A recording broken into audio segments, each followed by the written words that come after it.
All right, guys, welcome. We are on our call to the post, lesson 48 for your simple solutions. And we are going to be going over problems 6 through 10, which you should have already worked out on your own or attempted to work out on your own.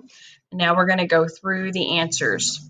So, question 6 is a review of a fifth grade standard, and that is the order of operations. So we have brackets and then parentheses, 35 minus 5 divided by 6 and plus 3. So following the order of operations, please excuse my dear Aunt Sally. Parentheses first, exponents, multiplication, division, we work left to right, addition and subtraction, left to right. So we're going to start with parentheses. We have these brackets. So inside the brackets, we're going to follow the order of operations. So we would do the parentheses first inside the brackets. 35 minus 5 is 30. And we rewrite our expression. So now we have 30 divided by 6 in brackets plus 3, and that would give me 5 plus 3, which equals 8. So our expression equals 8. Number 7, we are going to graph and label the points on the coordinate plane.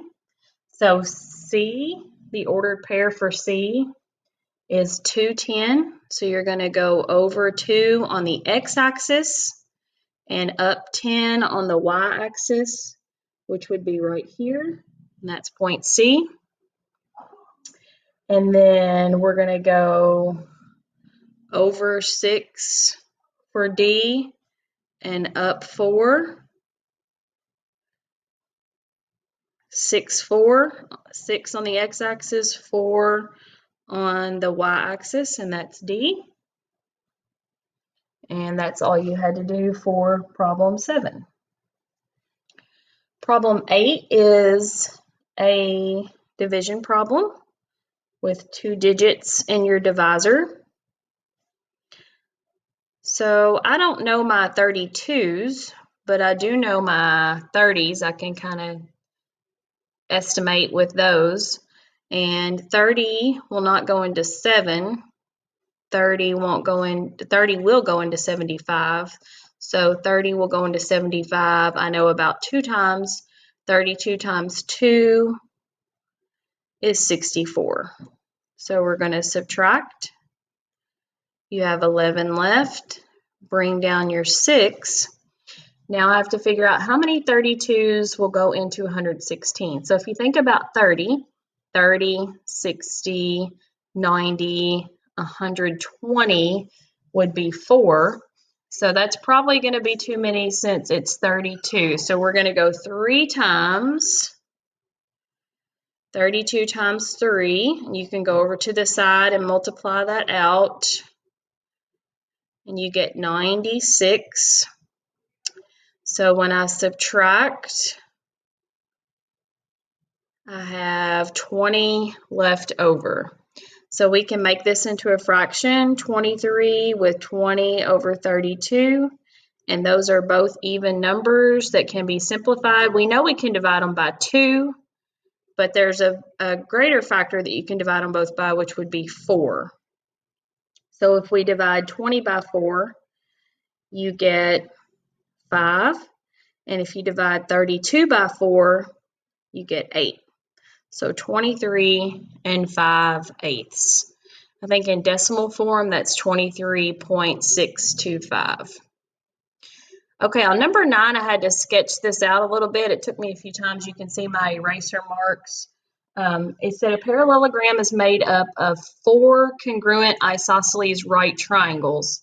Each triangle has a base and a height of 6. Find the area of the parallelogram. So to find the area of a parallelogram, we just have to take the base times the height. So if this triangle has a base of 6 and this triangle has a base of 6, the whole thing would be 12.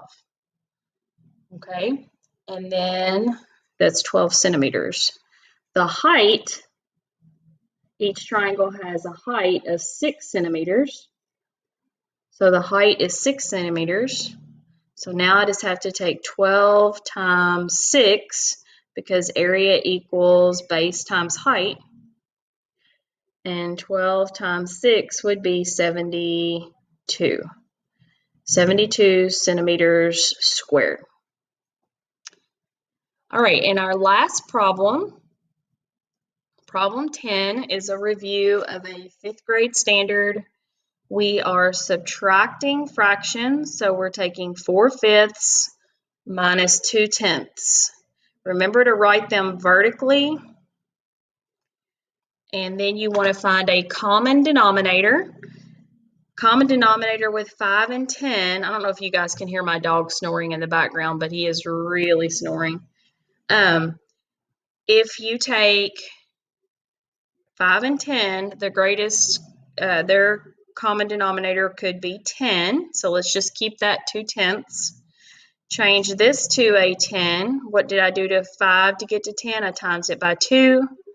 4 times 2 is 8. So if I subtract 8/10 minus 2/10, I get 6/10. And that can be divided by 2. So you get 3/5. So 4/5 minus 2/10 is 3/5. And that's our last problem. Thanks, guys.